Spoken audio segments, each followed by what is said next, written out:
محترم سامعین، اس سے پہلے بتایا گیا تھا کہ ہمارے اوپر جو پریشانیاں اور مصیبت کے حالات پیش آتے ہیں، جن کو ہم کہتے ہیں کہ یہ کسی کا کرایا ہوا ہے، جادو ہے، ان میں سے اکثر ہماری بیماریاں ہوتی ہیں، ہمارے اعمال کا نتیجہ ہوتی ہیں، یا پھر بیت الخلاء اور عورتوں کی سر کی اور پردے کی لاپرواہی کی وجہ سے جنات کا ہمارے اوپر اثر ہو جاتا ہے۔ کسی کا کیا کرایا تو بہت کم ہوتا ہے، اکا دکا ہوتا ہے، لیکن اس پر لوگ اعتراض کریں گے۔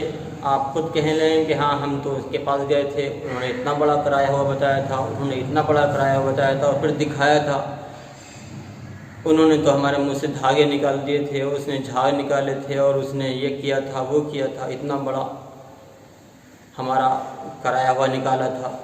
کوئی ہانڈی پھوڑ کر نکالتا ہے، دکھا دیتا ہے، کوئی چاقو میں خون لگا کر دکھا دیتا ہے، اور کوئی بہت بڑے بڑے حالات پیش کر دیتا ہے۔ کوئی راتوں کو دھواں دکھا دیتا ہے، کوئی راتوں کو طرح طرح کے ذہن کے اندر ہمیں متاثر کر کے ہمارے اوپر ایسے حاوی ہو جاتا ہے کہ ہمیں کچھ نہ کچھ نظر آنے لگتا ہے، اور ہم سوچتے ہیں کہ ہاں یہ بہت بڑا کرایا ہوا تھا۔ لیکن میرے دوستو، یہ سب کچھ نہیں ہوتا، یہ سب کچھ ان حضرات کا ہمارے دماغ کے اوپر تسلط ہوتا ہے، اور جس کی وجہ سے یہ ہمارے دماغ کو اپنے قابو میں کر کر اور ہمارے ذہن کو اس کا قائل بنانے پر مجبور کر دیتے ہیں۔ تو اکثر ایسا ہی ہوتا ہے کہ یہ سب ان لوگوں کی ہاتھوں کی صفائی ہوتی ہے، اور آنکھوں پر پردہ ڈال دیتے ہیں، اور اپنی کاریگری سے ہم لوگوں کو دکھا دیتے کہ ہاں بھائی دیکھو کتنا بڑا یہ کرایا ہوا تمہارا نکلا ہے۔ لیکن ہم لوگ اس کا یقین کر لیتے ہیں، کیوں کہ ہمارا ذہن بن جاتا ہے کہ ہاں ہمارا کرایا ہوا، اور اس کا یہ لوگ فائدہ اٹھاتے ہیں، جس کی وجہ سے ہم لوگوں کو غلط راستے پر چلنا ہمارے لیے آسان ہو جاتا ہے۔ تو اس کے لیے ہمیں ان چیزوں پر یقین نہیں کرنا ہے، ہمیں اللہ رب العزت پر بھروسہ کرنا ہے، اور اللہ کی ذات پر بھروسہ کر کے اپنے اعمال کی اصلاح کرنی ہے، اپنی احتیاط سے کام لینا ہے، اور نبی اکرم صلی اللہ علیہ وسلم کی سیرت، آپ کے طریقے اور اسوے کو سامنے رکھنا ہے۔ اگر کسی کے اوپر کوئی ایسا محسوس بھی ہو رہا ہے کہ ہاں ہمارے اوپر اس چیز کا اثر ہو گیا ہے یا اس نے کرا دیا ہے، تو ہمیں پریشان ہونے کی ضرورت نہیں، گھبرانے کی ضرورت نہیں۔ نبی صلی اللہ علیہ وسلم کی سیرت دیکھیے، نبی صلی اللہ علیہ وسلم کی سیرت کے اندر اللہ رب العزت نے قرآن کریم کی آیات، قرآن کریم کی خاص طور سے 2 صورتیں نازل فرمائیں، سورہ فلق اور سورہ ناس۔ ان کے ذریعے سے نبی اکرم صلی اللہ علیہ وسلم پر جو حالات آ گئے تھے پریشانی کے اور ایک یہودی کی جانب سے کرانے کے، اس سے اللہ رب العزت نے پیارے نبی صلی اللہ علیہ وسلم کی حفاظت فرمائی۔ اور آج کل جو یہ ہے، یہ سب کچھ ایک ڈرامہ ہے، ایک بناوٹی ہے، اور ایک ڈھونگ رچا جا رہا ہے، جس کی وجہ سے لوگوں کو گمراہ کیا جا رہا ہے، لوگوں کو راستے سے بھٹکایا جا رہا ہے، لوگوں کو ہٹایا جا رہا ہے۔ ہم لوگ جاتے ہیں ان کے پاس علاج کرانے کے لیے جادو کا، اور وہ ہمارے اوپر جادو کر دیتے ہیں۔ جادو کا مطلب یہ کہ وہ ہمارے اوپر ایسے طریقے پر ہمیں ایسے کام پر مجبور کر دیتے ہیں، اور ایسے حالات ہمارے ساتھ کرتے ہیں کہ جن کا ہمیں پتہ ہی نہیں چلتا کہ وہ ہمارے ساتھ کیا کرتا ہے۔ ہمارا ذہن اسی کا بن جاتا ہے، تو پھر ہم اس کے قائل ہونے پر مجبور ہو جاتے ہیں۔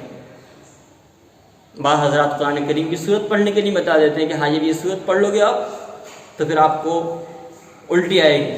تو جب ہم ذہن بنا لیں گے اس کا، تو ہمیں الٹی آئے گی، لازمی آئے گی، کیوں؟ وہ حالات ہمارے اوپر ضرور آئیں گے، کیوں؟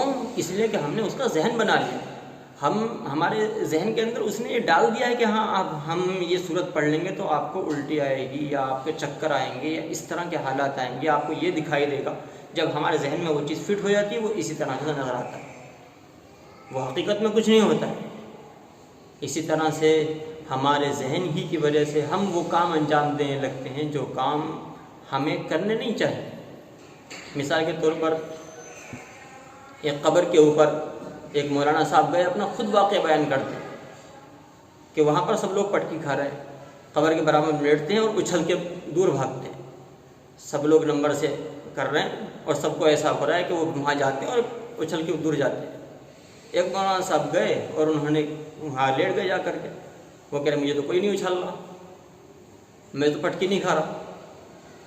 تو وہاں پہ جو مجاور بیٹھے تھے انہوں نے کہا کہ آپ آنکھیں بند کیجئے. آنکھیں بند کر لی بھائی, اب بھی کچھ نہیں ہو رہا. آپ تھوڑا سا کروٹ سے لیٹیے, اب بھی کچھ نہیں ہو رہا. جب بھی کچھ نہیں ہوا تو ان سے کہا انہوں نے, مجاور نے, کہ آپ تھوڑا سا خود تھوڑا پریکٹس کریے, تھوڑا اچھلنے کی کوشش کیجیے خود, اس کے بعد پھر یہاں سے ہوگا انشاءاللہ. کیونکہ اس کے بعد بھی کچھ نہیں ہو رہا. تو یہ سب کچھ ہمارے ذہن میں فٹ ہو جاتا ہے. جب ہمارے ذہن میں فٹ ہوگا کہ ایسا ہونا ہے تو پھر وہ ہو جاتا ہے.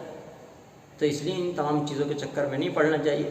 یہ سب چیزیں بناوٹی ہوتی ہیں, ہمارے ذہن کو متاثر کرنے کے لیے ہمارے ذہن میں وہ چیز فٹ کر دی جاتی ہے, جس کی وجہ سے ہم ان چیزوں کے قائل ہو جاتے ہیں, ان چیزوں کے شکار ہو جاتے ہیں, اور پھر ہم غلط راستے پر چلنے لگتے ہیں. ہم صبح و شام کی دعاؤں کا اہتمام کریں اور اللہ رب العزت سے اپنا تعلق مضبوط کریں.